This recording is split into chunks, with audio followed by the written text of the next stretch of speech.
Hello నమస్తే welcome to our channel. ఈ రోజు ఒక పొలిటికల్ అప్డేట్ తో మీ ముందుకు వచ్చాను. ఈ రోజు నాతో పాటు పొలిటికల్ అనలిస్ట్ జగదేవ్ గారు నాతో పాటు ఉన్నారు. సార్ తో మాట్లాడదాం. నమస్తే సార్. నమస్తే సార్, కర్నూలు వైకాపా ఎంపీ బుట్టా రేణుక అలాగే ఆవిడ భర్త నీలకంఠ శివుల ఆస్తులను వేలం వేయాలి అని చెప్తూ ఎల్ఐసి ప్రైవేట్ లిమిటెడ్ హెచ్చరికలు జారీ చేసినట్లుగా తెలుస్తుంది. దీన్ని ఎలా చూడొచ్చు అంటారు?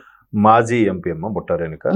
సో అంటే నేనేమంటున్నానంటే వైసీపీ బుట్టా రేణుక గారికి ఇవాళ ఎల్ఐసి వారి గురించి అప్పు తీసుకున్నారు, వేలం వేస్తున్నారంటే అవన్నీ పక్కన పెడితే వైసీపీలో ఉన్న ప్రతి ఒక్కరికి కూడా పెద్ద పెద్ద డాష్లు ఉన్నాయి, అంటే హోల్స్ ఉన్నాయి వెనక్కి. ఎందుకు హోల్స్ ఉన్నాయంటే ఇలాగే అప్పులు, ఎన్నికలు పోటీ చేయడానికి మరలా అప్పులు చేసేసి ఆస్తులు తగలెట్టేసి, అంటే కింద స్థాయి పంచాయతీ ప్రెసిడెంట్ కూడా వైసీపీ వాడు అప్పుల్లో ఉన్నాడు ఈరోజు.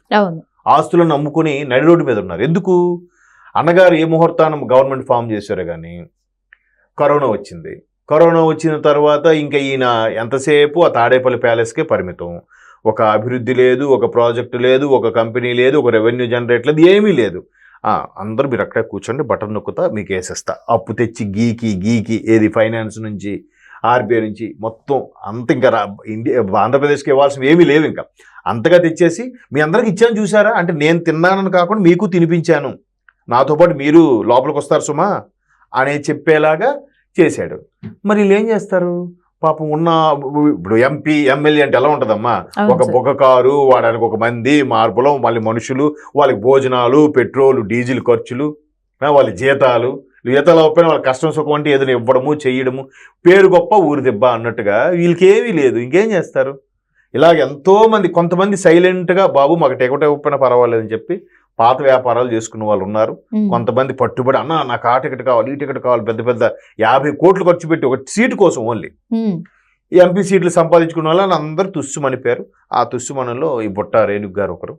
సో 384 కోట్లు ఎంతో అప్పు తీసుకున్నారంట. అవి చూపించి ఇవి చూపించి తీరా అది చినికి చాట్ అయింది అన్నట్టుగా 750 కోట్లు ఎంతో అప్పు అయిపోయిందంట. ఇంకెక్కడ తీర్చగలరు, ఎక్కడ తీరుస్తారు?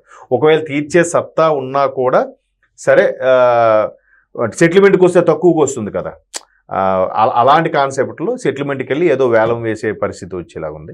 ఇదే కదా చాలామంది ఈ మహానుభావుడు వల్ల ఎవ్వరూ ఒక పైసా సంపాదించుకోలేదు. ఒక ప్రాజెక్ట్ తెస్తే, ఇప్పుడు ఒక కంపెనీ వచ్చింది అనుకోండి, ఆ కంపెనీలో వీళ్ళకి కూడా ఒక షేర్ వస్తే తద్వారా వాళ్ళ నియోజకవర్గంలో ప్రజలకి కూడా ఉద్యోగాలు ఇస్తే వాళ్ళు సేఫ్ జోన్లో ఉంటారు.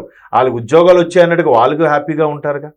అది ఎక్కడ ఆలోచించలే. ఎంతసేపు నేను బటన్ నొక్కాను, అందరికి ఫ్రీగా అయిపోయి వీళ్ళెవ్వరు మనకు, అంటే ఆయన కూడా ఎలా ఆలోచించాడంటే నాయకులతో నాకు సంబంధం లేదు, ప్రజలందరినీ ఇలా డబ్బులు చిల్లరేసి వాళ్ళందరినీ నా గ్రిప్లో పెట్టుకుంటే నేను అక్కడ కుక్కను పెట్టినా పందిని పెట్టినా గెలుస్తుంది అనే కాన్సెప్ట్లో ఉన్నాడు. కాబట్టి ఎవ్వరికి వాల్యూ ఇవ్వలేదు, ఎవ్వరు కనీసం రూపాయి కూడా వెనకేసుకోలేకపోయారు. ఇంకా అదే పరిస్థితి. సో ఈ బుట్ట ఇంకా ఎంతమంది బయటకు వస్తారో మనం చూస్తాం రోజు. ఇప్పుడు బుట్టా రేణుక ఇంకొకరు అలా అవుతూనే ఉంటుంది. Thank you sir. థ్యాంక్స్.